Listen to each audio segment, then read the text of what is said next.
انخفاض محسوس في أسعار الخضر والفواكه في أول أيام شهر رمضان. السلام عليكم، صحة رمضانكم.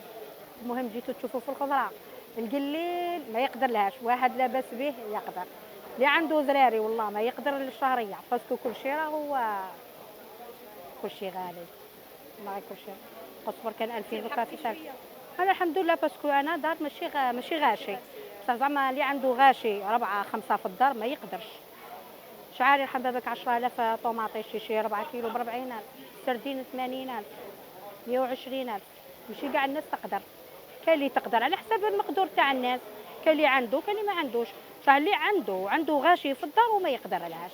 يحكي واحد يحكي الصراحة. الزوالي على راهي كلشي في النار. السلام عليكم، صحة رمضانكم. أنا اليوم ندورو في المارشي، راني نشوفو في الحالة راهي تهبطت بارابور العام اللي فات. أنا نشوفو في الخضرة راهي لاباس، كيما طوماطيش راهي زايدة شوية، كيما الطرشي والحار والأخرين راهم لاباس. والحشاوش سورتو الحشاوش طلعوا كارثة هذا العام. الشلاضة راهي كانت تسوى 9000 8000، دوكا تسوى كاس من 16000، طلعت فوق.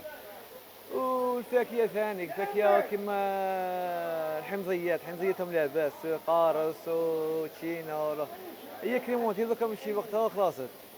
والسلام عليكم. السلام عليكم، وش نقول لكم رمضانكم مبارك، كل عام وانتم بخير ان شاء الله. رانا هنا متواجدين في المرشي تاع الخضر والفواكه في ولاد يعيش.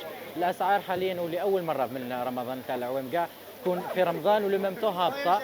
اسعار في متناول الجميع، اسعار وين البنادم يقدر يشري يقدر يقضي عادي جدا.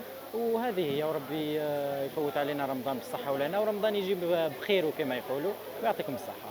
ويبقى ارتفاع أسعار بعض المنتوجات يثقل كاهل المواطن الذي يسعى لإلحاق بحاجياته اليومية.